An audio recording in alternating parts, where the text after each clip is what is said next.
What's up, everybody? Welcome to another episode of With the Boys. Yeah, so today I don't have a boy, but I have somebody that is very successful, guys. And I'm so excited, I'm going to introduce to you Ana Habib. She is a great entrepreneur here that she lives in Guadalajara, Mexico, because we're starting a tour in Mexico. So I'm so excited. Welcome, Ana. Thank you so much. Thank you guys for having me here. Yeah. It's a pleasure. Thank you for coming. I appreciate you being here today, So today the dynamic is going to be that we're going to be doing Spanglish, okay, guys? Spanglish. So vamos a empezar a hablar poquito español por ahí también. So, si no entiendes, des los subtítulos, ¿va? Sí, pues estoy emocionado de hablar contigo, Ana. Te voy a ser sincero, te estoqué poquito. Ah, ¿sí? Solo poquito. No hay mucho. Te estoqué poquito y tenemos una amiga en común, Sí. Paola. Sí. Ella me habló muy bien de ti cuando estábamos planeando hacer el tour de México. Obviamente, pues mi amigo y socio Ramón, pues decidimos aquí en Guadalajara y Paola te trajo. Fuiste de las primeritas que ella mencionó.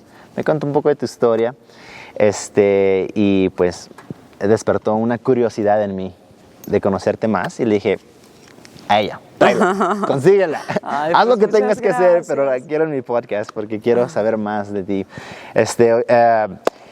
Tu título es consultora de tecnologías y innovadora internacional, ¿verdad? ¿O lo dije al revés? Es Tech Consulting. Tech Consulting, ok. Entonces, consultora para temas en realidad, en términos de consultoría, yo trabajo en 3 rubros. Ok. Uno es consultoría en soft landing. So for your public in US, this is Yeah. this is a very interesting subject that we can talk about. Soft landing a causa del nearshoring, post-COVID. Entonces es una consultoría que yo ya me especialicé há muitos anos, o sea, já tenho mais de 18 anos como consultora internacional. Já hice negocios en los 5 continentes del globo. Y elegí México como mi casa porque desde la primera vez que viví en México, me enamoré de México y me enamoré de las oportunidades que México te brinda como país, como por la cuestión geográfica, por la gente Sí. y por el ecosistema empresarial. Okay. Entonces, donde mucha gente veía un México de que, ¿qué haces ahí en México? Yo veía oportunidad. Claro. Y obviamente que te cuesta trabajo en llegar en ese...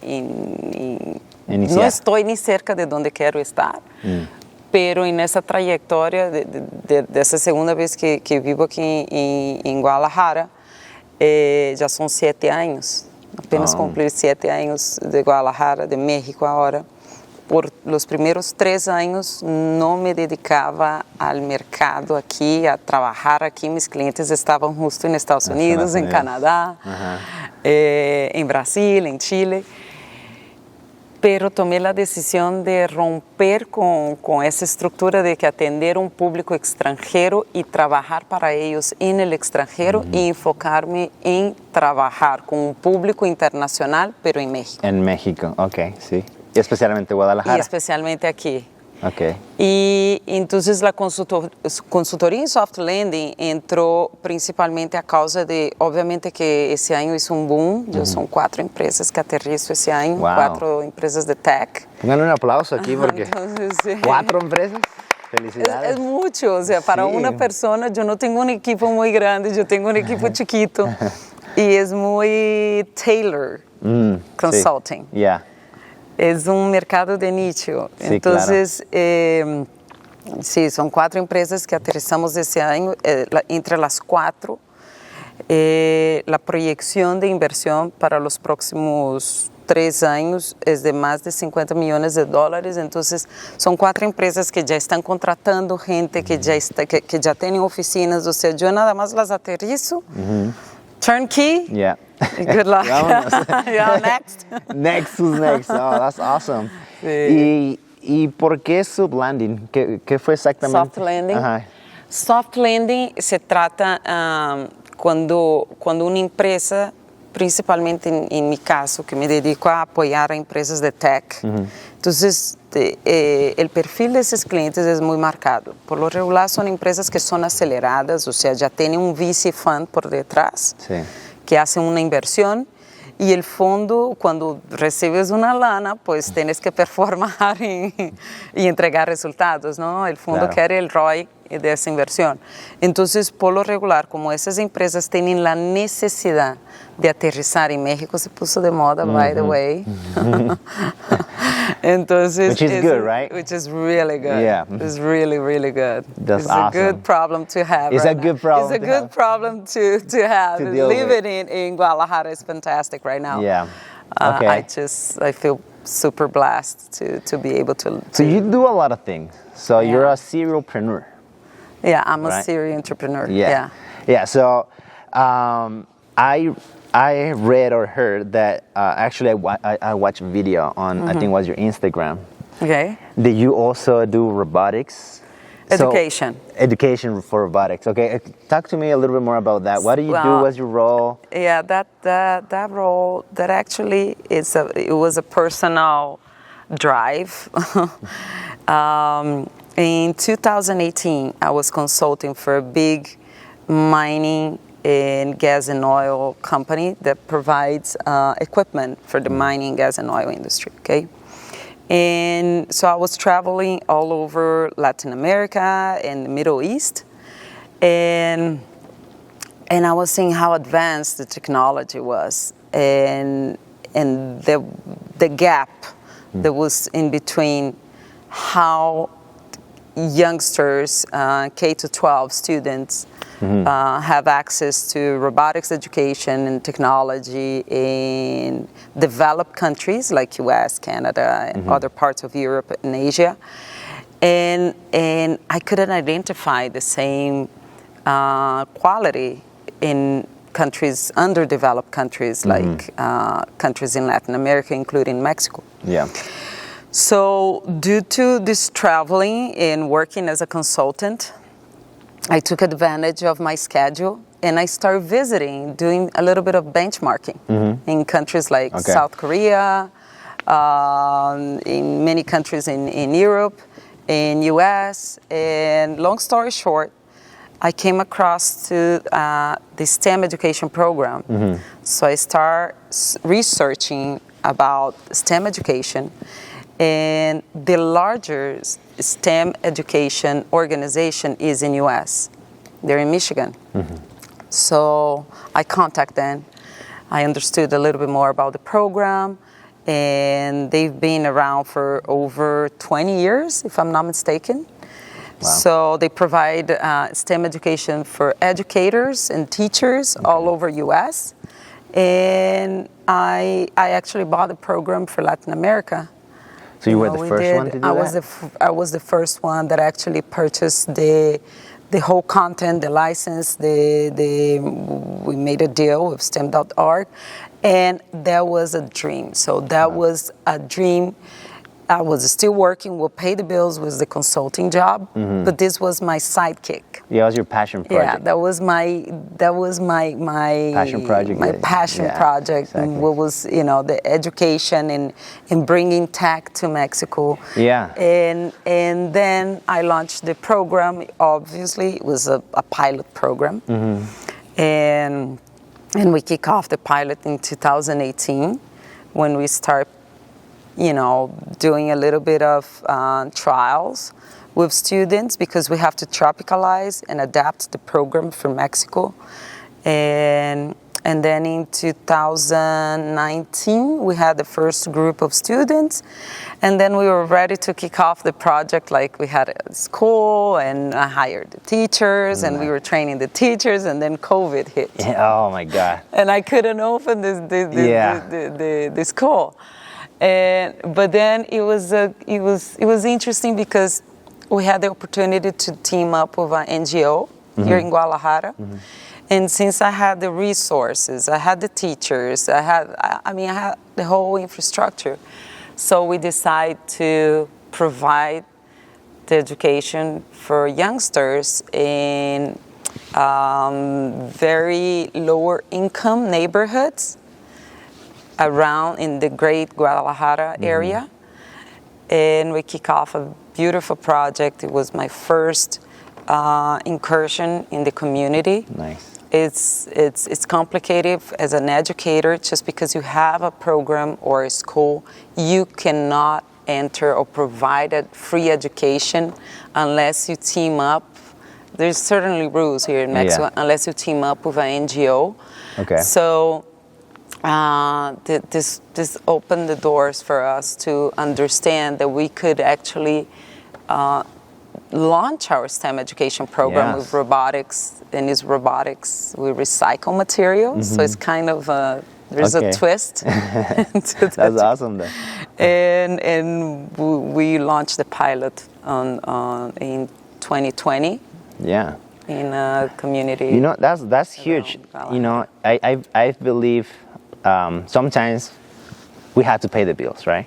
Yeah. So we sometimes had to do something that maybe we like, but it's not like our passion, right? And we build that, develop that, helps to pay the bill. So I think we get in a point in our lives in which, like, okay, that's running good, but now I can do something that will, like, be my passion and also give back, right? So you're giving back to the community, you, especially Guadalajara. You're giving back to all these kids that don't have the resources, that maybe you don't know, maybe you are giving them the opportunity to in the future be something this is else. the whole goal. Yes. I mean, we know that we're not going to be able to touch every single student that actually enroll in our program. But we are making an impact. If we can change one or two or three or four, that's a huge that's win. the goal. Yeah. And we must be doing something right because we have students that have been with us since 2020. Wow. And they challenge us to like, what's next? Wow. And what are you going to teach me next? And sometimes my teacher call and say, Ana, we have a problem. And I'm like, what's now? What's the problem? Because now? There's always, every day there's a problem what in now? school, you know? And they're like, well, we have two students that they're done with the course. I mean, it's impossible. This course is designed to take 2 years. Yeah, but they were able to finish in 1 year. So they're challenging us. Wow. And it's interesting because they have to build like solar panels and solar projects. Yeah. And of course, we have our limitations. Mm-hmm. We have a top cap that we can spend on the equipment, on the material. Yeah. And they have to implement everything else with recycle stuff. Okay. So it's not like, we have an unlimited budget for projects, for education projects. No, usually we can invest between 350 and top 550 pesos per project, and they have to build the idea around that. Is that like 4K US? No, in pesos, it's like $15. Oh, okay. 400 pesos. I thought you meant 1,000. No. Okay. 404. No, it's like 350 pesos. Pesos, okay. To 550. Wow. So the kids pay 1,300 pesos per month. Got it. I don't know what's the dollar exchange today, but it's like... like 17, 16 something? 17, 16, yeah. So they pay, less than $80, $70? Yeah. Well, that's huge. And I think what you said, that they finish a 2-year program in just 1 year. I think actually, the program is endlessly. I mean, there's no how long does it take, as long as the kid can stays on the program, because we evolved from very basic robotics concept all the way to we use Arduino. So for those who understand about robotics education, know that that's a very basic way to teach the students. But we also have robots from the industry. So once we understand that the student reach a maturity on the program, that he understands the components and how to code, and he's ready to play with different robots. Yeah. We have robots for big tech, like robotics from South Korea. Nice. We have robots that cost over $10,000 Wow. in our school. So, but it's Wow. not because you have that robot that the kid has the ability to play with it, and explore the experience it, robot. yeah. So you have to build this. It's education. It's brick by brick. You know. Is there any of those students that you had like already like working on the field, like actually finished and like just working on it? This is actually interesting because we have 2 students that started with us in COVID in 2020. One of them is started even before. He's the son of one of our teachers, so we provide full tuition. Oh, cool. Since he started with us, right, in 2019. And then in 2020, we had a student that contacted us from Quetzal, Michoacan. Mm-hmm. And because we launched the program that we can actually deliver the robotics education kits all over Mexico and even in other parts we send kids to US, to Puerto Rico. Nice. Yeah, we had students it's interesting to see this process where they actually grow out of Mexico and they bring the program with them. Traveling is huge, I believe so. I think traveling opens your mind to other cultures and other people, and you notice, you leave the bubble, right? And then you just can't get to interact with other people. So going to different countries, I definitely think is an educational. I think everybody that can do it, like, and want to do it, of course, should travel. Like, should go to different countries at least once a year. Go somewhere different, that is, they speak a different language. And not just the country. I mean, I have this goal in life since I was really, really young that I love to travel. Mm-hmm. So my goal in life was to be able to afford my trips. That was my first dream. Nice. Before I want to have a car, I want to travel the world. I just want to go see the world. I just want to travel. You're adventurous. That's what you are. So now that we're talking about your dreams and that you mentioned that you were a little girl, let's talk about a little bit. You're from Brazil. Yeah, I'm from Brazil. You're from Brazil. Which part of Brazil? That's a funky accent here. People are like, where's she from? Where's she from? Yeah. So which part of Brazil are you from? I'm from Rio de Janeiro, Brazil. Oh, nice. Okay. Born and raised in Copacabana. Nice. Okay. Yeah. So we know now all your success and everything that you're doing. You have 4 companies. You're doing robotics, educational, teaching kids so they can have a brighter future. But I guess my question now is, I want to get to know Ana Habib before all this. Oh, that's I want to see how, because it's exciting for me because I can learn from it. I think we learn from all people, right? And I love to have this conversation with people with similar mindsets because it's inspirational, right? So, but to get to this point right now, and I know that you still have big goals, right? You haven't achieved those, but it's okay. But right now you're in a good position, and I just want to know why and how. Who is Ana Habib? Tell me, you were in Brazil and one day you just saw something and you're just like, you know what, this is what I want to do. And how was all the struggle that you went through? I want to hear all in detail. Yeah, it's a great question because people don't get to see this other side of me quite often. So let's share with them. And it's it's funny because I met the friend that we have in common in one of those Kodak moments. Oh. that I wasn't prepared. It was for a presentation. They invited me for a conference that I supposed to speak for 15 minutes, and suddenly they gave me 45 minutes to talk about empowering women, and I was like, I don't have a speech. Talking about putting you out of your comfort zone. I was like, I don't have a speech, I don't have a presentation. I never spoke to women before. Wow. It's always a tech, it put you, speech. It challenged you. So the way that I connect with the public was speaking from my heart.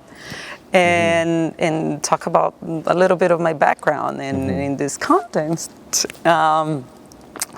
So yeah, I started in Brazil, and the reason why I entered the tech industry, and I entered the tech industry when I was about 15, between 14 and 16. Oh, wow. But 15, 16 was a big deal for me because it was my first challenge in the industry. I was working in a construction company, which was the largest construction company in Brazil at the time. And I was working in the accounting department, which was super boring. And the reason why I was working there is because they pay better than all the other companies because they were super far, and it was a challenge to get to this place. And of course, I did not have a car. I had to take the bus. Yeah, and at 15? Yes. Yeah, and my mom, I mean, my background is my parents were middle class. And my dad inherited some money from his grandfather, which he burned. What do you mean burn? Like he burned like, money. Like literally burned? He literally played. Oh, like he gambled it. Yeah. Okay. So he burned the cash. Like, man. Yeah. It's a bad habit. Yeah. He had, unfortunately, I love my dad. He passed. I think I am part of who I am is because of that experience. So yes, we grew up, and my mom was a teacher from the public system in Brazil. So as you can imagine, I mean, money was really short in at home, and it was myself and my brother. My brother is 1 year younger than me, and I chose when I turned 14. I had enough because I want to buy a different shampoo. It's a true story. So I had enough. I was like, you know what? I'm done with this life. I'm done with hair and shoulders, man.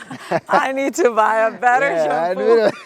And my mom couldn't afford. I'm done of jabonzote. I'm done with this. I'm done. I want actual shampoo. Yeah. So I'm like, Mom, I'm going to work. And she's like, you're crazy. You cannot work. And in Brazil, they have the super strict labor laws, right? Oh, wow. And I was like, I don't care. I want to work. So I contacted one of my uncles. He had a lot of friends. And one of the friends owned a gym. And they hired me at the gym, and I was like the front desk girl, you know. Yeah. And I was super excited that I had my paycheck. And what was the first shampoo that you bought? What was the first shampoo? You don't remember? I would say you would remember. But I was super excited that I could buy the shampoo. That's hilarious. It was funny. And then from that job, I was like, okay, I need to make more money. This is okay for me to buy my shampoo. I want a different soap now. But I want a different shampoo. I want to make more money and we'll pay more. It was like those challenging jobs, right? Yeah. Everything like related to data and accounting and finance and in odd places that you have to take the bus for like an hour and a half together. And I'm like, I sign up for this. You know, I want to, they're going to pay you a little bit more and a little bit more and a little bit more. And one of those a little bit more, it was this construction company. And the challenge was to develop like a CRM program, to control the cost of the production in each stage of the production, where they were assembling the whatever they were doing.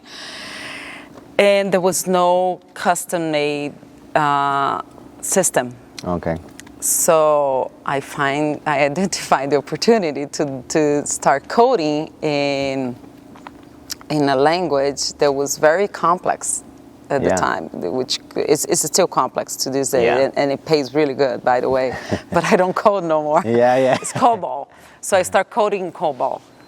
And as you can imagine, back then it was a nightmare to code in COBOL. Nightmare. Like you have, something doesn't run, you have to check. No. It was one of those tedious works. And I hate it. Yeah. But I like the money. Yeah. But I hate the job. I like the money, hate the job. Yeah, I've been there. And then, but those struggles that you have to go through just to get ahead, no? It's just a lesson. And then when I turned 18, I had I had saved enough to buy my first car, and because in Brazil you're not allowed to drive under 18, so you have to wait until you're 18 to drive. And then I was able to afford a car, and then I keep studying, and I keep changing jobs, like, every year and a half. Back then, it wasn't very common to change jobs every 6 months, like nowadays. Like Gen Z. AI Gen. Gen Z. That every 4 months it's time to. Gen Z. So. Yeah, you were saying. And then I had the opportunity to actually finish. It wasn't an MBA, but it was some sort of master in Brazil when I was about 21. And then I could actually, they did some sort of joint venture or agreement. They had an agreement with a university in US, in New York, NYU. And I was able to finish part of my education in due to this agreement that the business colleges had back then, and with NYU, and it was great. It was a great experience. So. Nice, that's awesome. And so when you finished that job, when you finished with NYU, right? You finished that. You say that you went to Europe as well? I've been to Europe, yeah. Yeah, did you live there? I lived for a very short period, like 4 months, 5 months, like super short. I wasn't really, whatever you can, the extension of your permit to stay in those parts countries. of Europe traveling. But what I did, I've done business in UK, I've done business in Spain, Portugal. And all of this came after that, right? NYU. Way after. Way after. Okay. Yeah. This is the past 10 years. Okay. 13 years. Oh wow. The past 13 years is where I fully developed my career. Okay. Until 14 years. Well, until my son was born. Actually, it was kind of. I had jobs and I work and I'll do consulting gigs here and there, which wasn't really structured consulting as it is right now. I must say it wasn't like a consulting company like what I have today, like with this whole structure. But it was consulting because the people from Brazil will ask me to import something from US or from, I don't know, from Europe, and I was just doing a little bit of trading. But then after my son was born, it was when it was a totally game change. And then I start putting like, okay, I need structure. I need to stay serious. Then it wasn't like, okay, we have money to travel and let's just go pick up and leave. No, it was more like, okay, now I have a big responsibility, and I'm a single mom, so it is what it is, and it's great, and kind of. But it's awesome. And I love it. Yeah, it's awesome that you have been able to achieve all of these things. Being a single mom, it's not an easy task.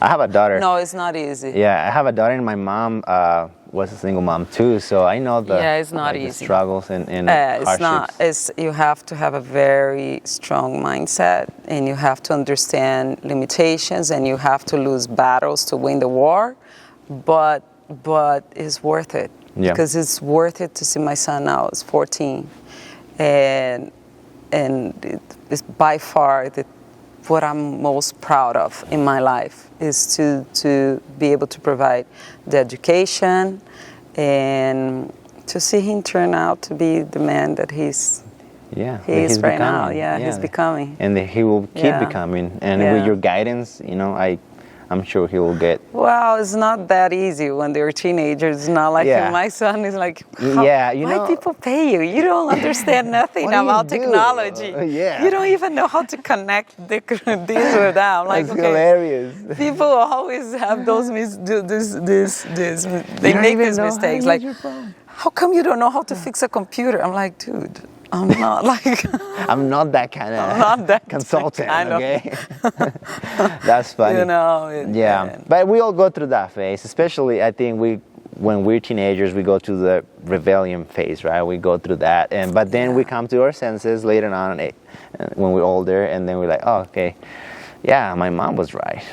I understand that now. It's awesome to have this communication. I think communication is key, and understanding the other part is key, and respecting. I mean, he's an individual. He doesn't I try to push him into robotics and tech, and he's like, no. What's he into? I want to be, right now he's into box. So he's boxing. Oh, wow. He's boxing now. He's following into Canelo Alvarez. Shout out. So I was like, oh my gosh, are you kidding me? You know what? I think your son and I will get along. I'm a huge boxing fan, and when I was younger, I boxed. I trained in TJ, and then when I was in LA too. So I am a huge boxing fan. So yeah, I think your son and I will have a good conversations about boxing. He just loves it. He's like, and and I've been pushing this out of his way, right? Like, no, let's wait another year. But right now it was just impossible. Yeah. He's like, Mom, you need me. I want to go I don't want nothing else. Just enroll me in this gym, and I'm like, okay, that's good. That's your dream. You never know. It might be tough for the parents. I'm pretty sure it's tough to see your kids getting punched and put their life in danger. I haven't seen it yet. He barely started, I don't know how I'm gonna react to that. But it is what it is. But he needs you. He needs you to support his dreams. There's nothing greater. Yeah, if I would listen to my parents' advice, I will probably be working in a Brazilian government company. Wow. And I'll probably have never left Brazil, and I'll probably have never learned a second or a third language. And because back on the days, and we're talking way back on the days. Not so bad, guys. Back on the 90s. Back on the 90s, that was the thing, at least in Brazil. You were successful if you work for a big company and you enter this job and and you build a career inside this company or this government company. Yeah, that's it. So you have a public job, or you manage a way to enter some company and you never leave. You retire there. Stay there forever. And I was like, no, this is boring. I need to learn. Yeah. I'm done here. 2 years is enough. I need to change, and I need to continue growing and learning. Yeah, you need to build your own thing. Yeah. You need that. Yeah, that's your mindset. It was interesting. Mindset. The other day I was talking to my mom about that. I'm like, Mom, can you believe it that right now I have this and that opportunity to work with this client or that client? And she's like, wow, this is amazing. And I'm like, yeah, and remember what you want me to do? And I was like... What did you say? So, my son wants to go boxing. I'll encourage him to do so, because we never know. You never know. It's in God's hand, and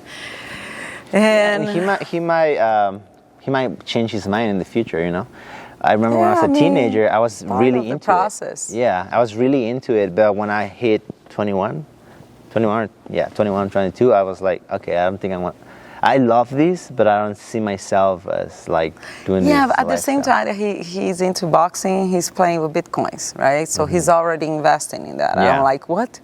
You're gonna lose your money. It's not like he had a lot of money, but he's like, no, he's reading all kinds of finance books, and he's really into reading. Yeah.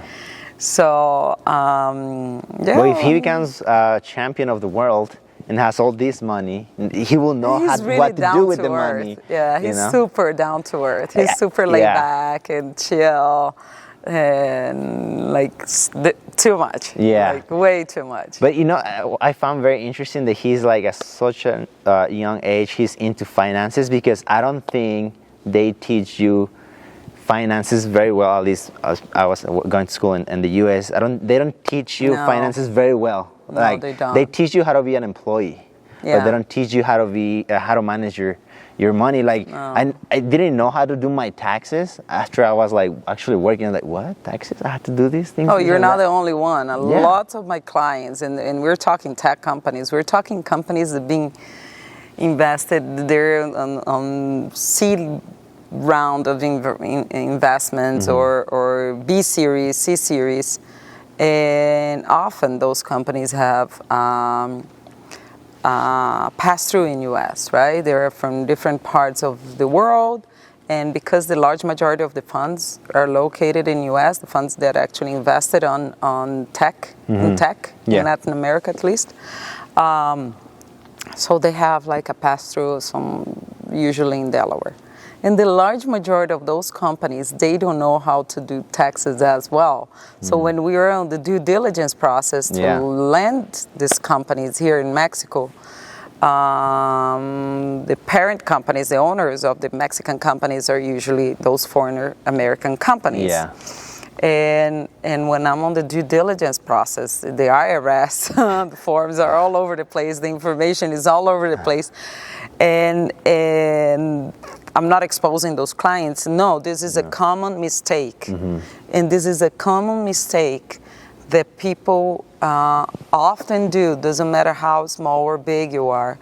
It's key to understand in the creative process. Sometimes as entrepreneurs, you are so excited with the idea and you're so excited with pushing this into the market, and you hear so much about a product is never ready for the market. Sometimes you just have to launch and you learn with the process. But one thing that people should be aware of is, doesn't matter how creative, I'm the artist part of the partnership and the other one is the finance. No, everybody should be a salesperson, everybody should be a market person, and everybody should be a finance guy or girl. You know, because it's key. And the sooner you learn that, the easier your career, your business, you will be able to build a healthy pathway for your Because if not, you learn the hard way. business. I learned the hard way. Everything I learned the hard way. People look at me and say, oh, she's so successful. No, I really learned the hard way. I feel more than I want. So I cheer this moment, which is not perfect. I still have lots of problems and I deal with them on a daily basis. But you just build this character, and you just build this resistance and resilience towards issues, so you don't drown in a drop of water no more. It's like, okay, you know what? Yeah, we have problems here, and we have fires that we have to put away almost every day. But that doesn't get to you no more. Like you're like, okay, unless it's something really serious, like a life situation or something else, which thank God never happened to me, it's just business. So you deal with it. Exactly. You have to find a solution. That's it. There's no other way. And read. I mean, understand that everybody talks about big players and oh my gosh, they're so successful, and they measure success by the money that they have. But nobody looks at how much that they're into and how much that they got into themselves before they were able to make it. You know? The work that they put. Oh, you're lucky. So, well, yes, after 5 years of trying. 10 years, after 5 years of... Fake it until you make it. Like, it's if you start reading a little bit more and research and, I don't know, Google, or now use AI to research. 100%. But you understand this is the reality. I mean, all these big players in today's world, they started and they start building that. Nobody grew organically, folks. They did not grow organically. I mean, the top 5 in the world the top 10 did not grow organically, for sure. And so it's important for people to kind of understand that is, we said now with the internet and not internet, with social media, the information is so instant, and you have to sell in 1 minute, right? So Yeah, those Instagram hacks and everything's like, you have 1 minute to pitch an idea. Yeah. And people got used to that, and that's the new reality of the facts, which is not. So every time the younger generation, specifically, every time they hear about a trend, or they heard about a story, or they see someone in this side of the camera talking about success, be aware that it's not easy. You're gonna fail a lot over and over and over and over again. I mean, I've done so many fuck-up nights. There's a movement here in Mexico. It's not a bad word, guys. It's like it called fuck-up nights. Yeah, there's a movement. So, and it's been around in other parts of the world. I heard that one. I've done a fuck-up because, there's so many fuck-ups that you have to speak up about. So people don't have this misconception of success. Success is when you achieve point A to point B in a certain time that you set yourself that goal. That's your success. Don't measure your success by the car you drive, because you don't know how much debt you got into to drive that car. Don't measure your success by the clothes you wear.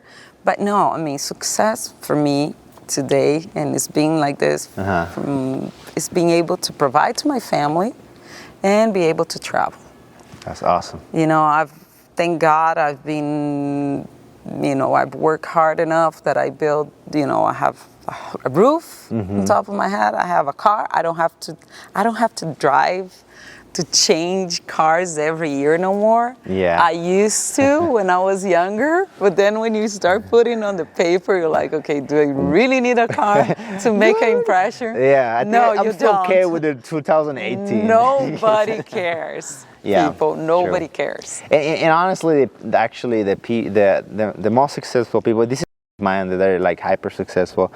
You see them and you're like, you don't give a cent for them. You're just like, you don't even know this guy is making millions of dollars. And they're just like regular dudes, Some of my top clients, and one of them is a friend of mine, so I don't talk about my clients or their companies, but this is specifically, we were friends before he was my client.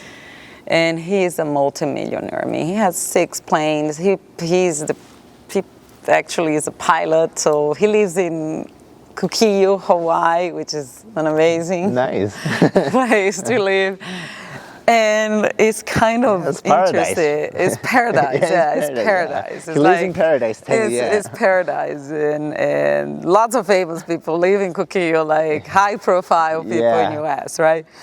So it's funny because when we travel due to work, and we haven't traveled together since COVID, unfortunately, or fortunately, because it was too much traveling and it was... But anyways, when we were traveling, and so I pitch him like, oh, this is the CEO of the company, he's coming here, and we have a meeting with these big companies, big clients. You hype them in, Yeah, he's the man. And everybody goes, oh my gosh, this guy is this and that. Who's this guy, right? Is he gonna land his plane here? What the heck?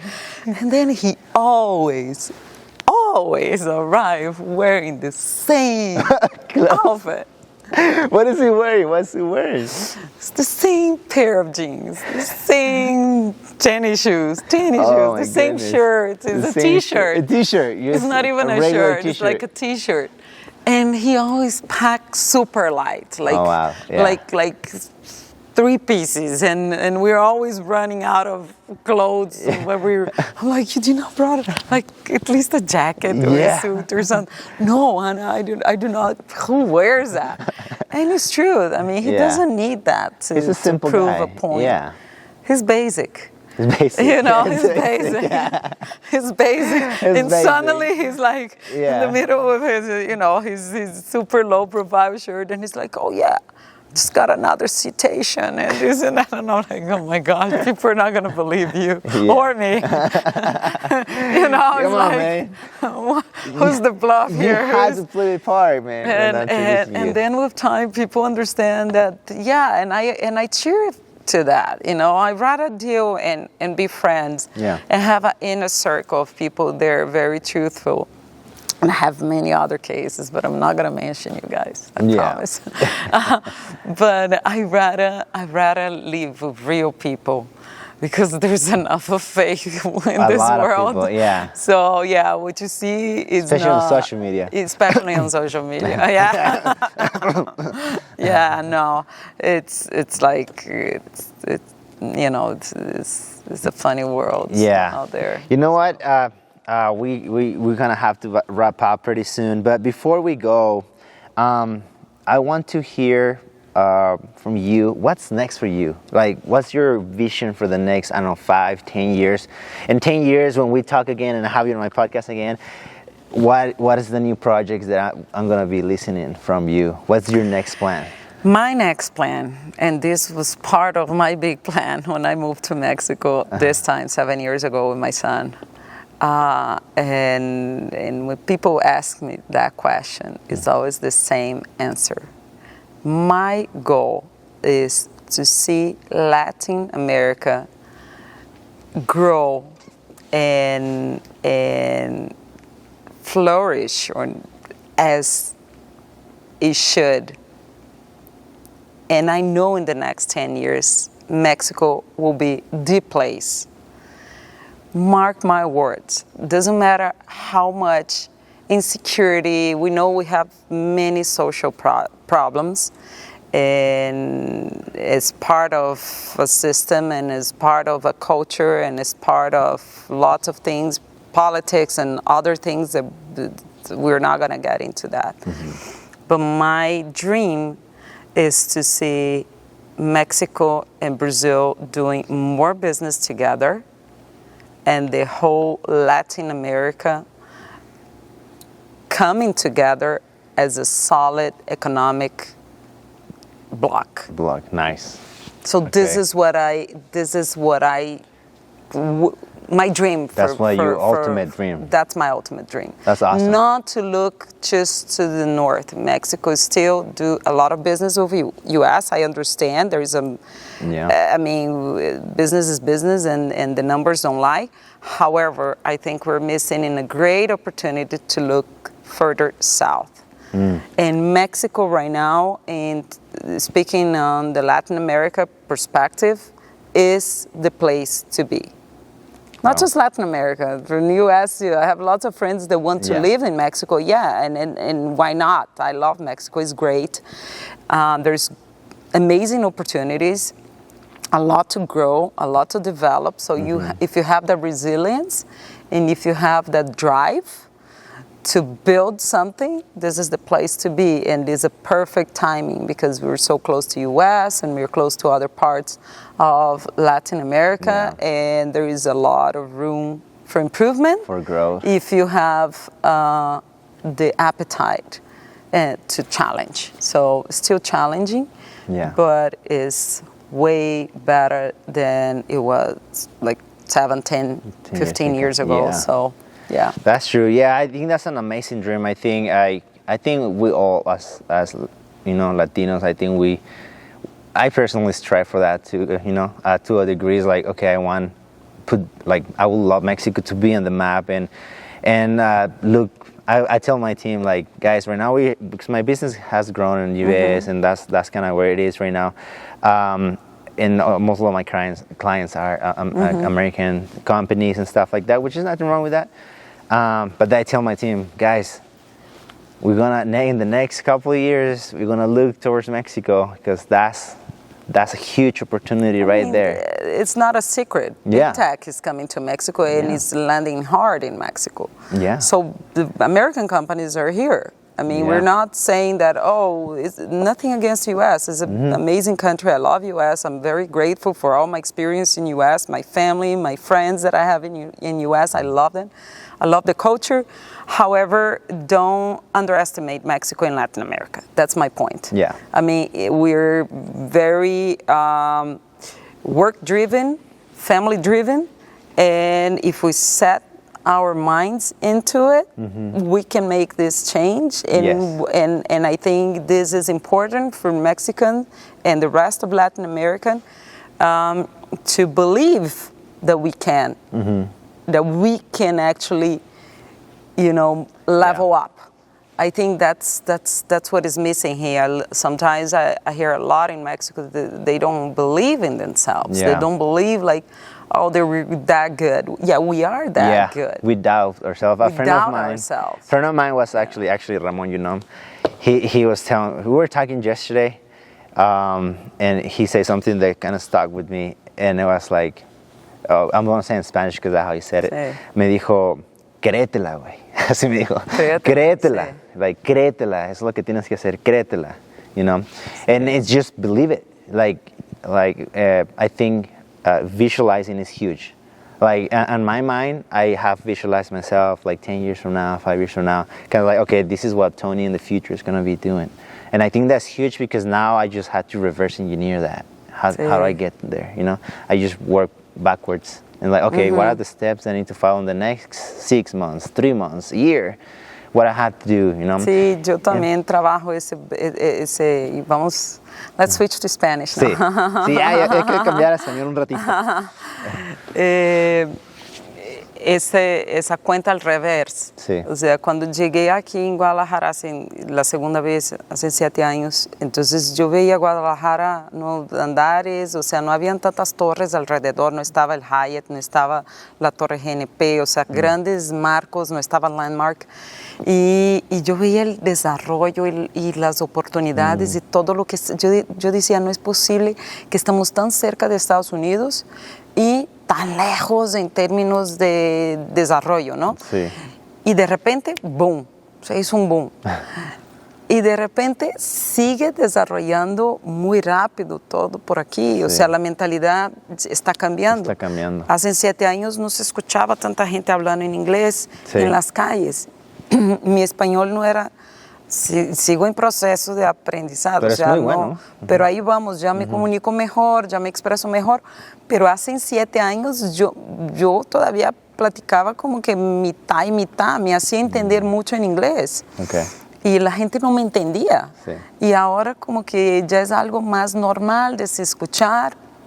Y yo veo, obvio que me encanta vivir en México, creo que entré en un momento impresionante, pero me gustaría, o sea, como brasileña, y aquí no estamos hablando de una gringa, estamos hablando de una latina, si hay algo que es muy marcado entre la cultura brasileña y que es diferente de la mexicana, es el hecho de creer. Quizá el brasileño se cree de más.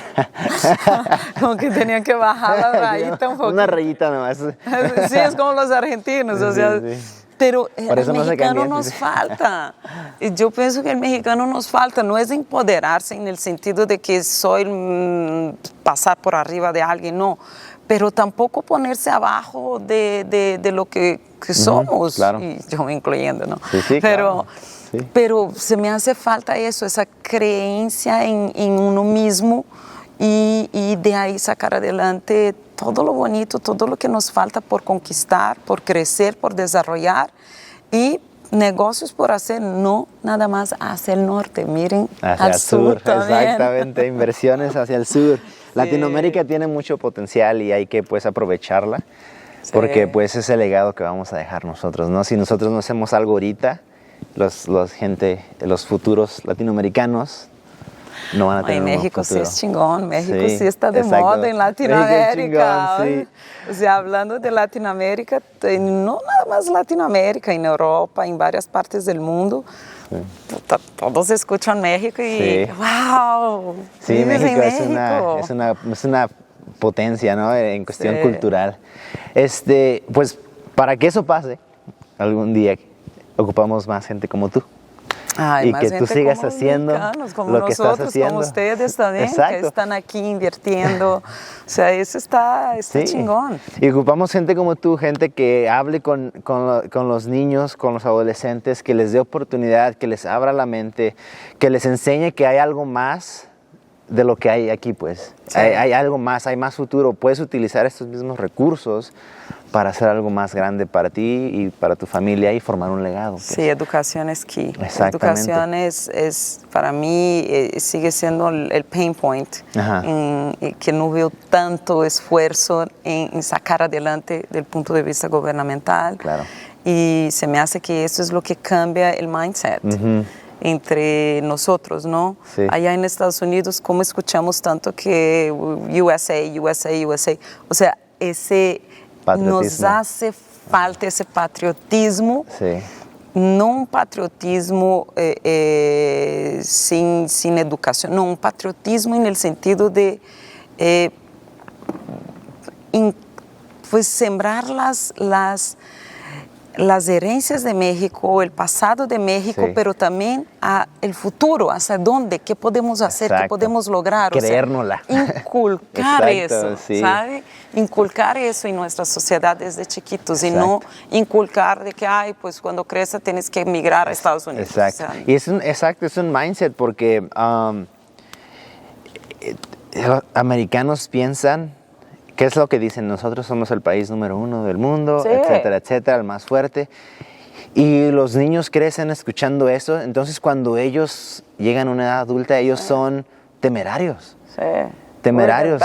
Se salen y cualquier idea que tengan, cualquier cosa que quieran hacer, saben que lo pueden lograr, ¿verdad? Entonces yo pienso que estoy de acuerdo contigo en eso. Yo pienso que eso nos falta a nosotros, ser un poco más temerarios.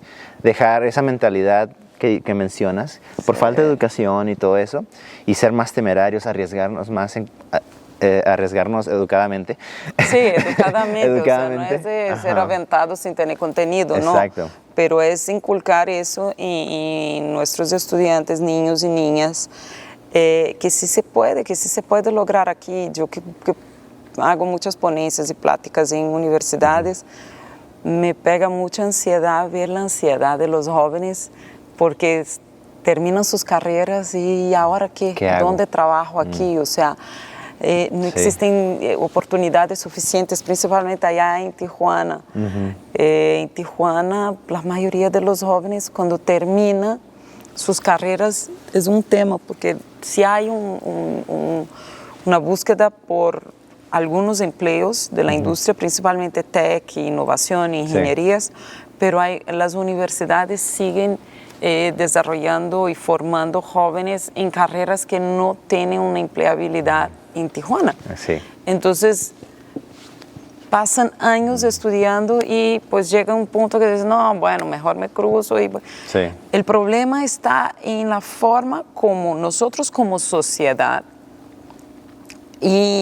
imponemos las reglas, o intentemos cambiar las reglas con el gobierno también. Sabes que yo como empresario empiezo a poner, pues si uno vota, si uno los elige, empieza a imponer también estos cambios, ¿sabes? O sea, yo pienso que es un círculo que tiene que, what goes around comes around, y yo pienso que sí es nuestra responsabilidad y obligación social, independiente del nivel social que tengas, hacer por los demás también, en el sentido de que cómo hacemos para dejar ese ciclo un poquito más, con más equidad, ¿sabe? Claro, es una cuestión de equidad, porque no hay necesidad de que nuestros paisanos estén, yo que fui migrante durante ya varias veces en mi vida, no es fácil migrar, uno no migra por gusto.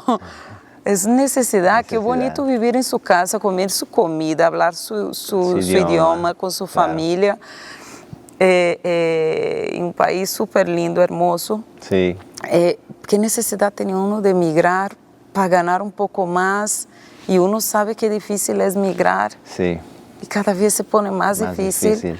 O sea, no, hay que inculcar eso de que aquí es nuestro lugar y si hay que crear un México con condiciones de equidad para esos niños, esos jóvenes y esas generaciones, que no es posible que en 2023 todavía estamos creando generaciones sin futuro en ese país, que es un país tan increíble, tan chingón. O sea, no me entre en la cabeza, no.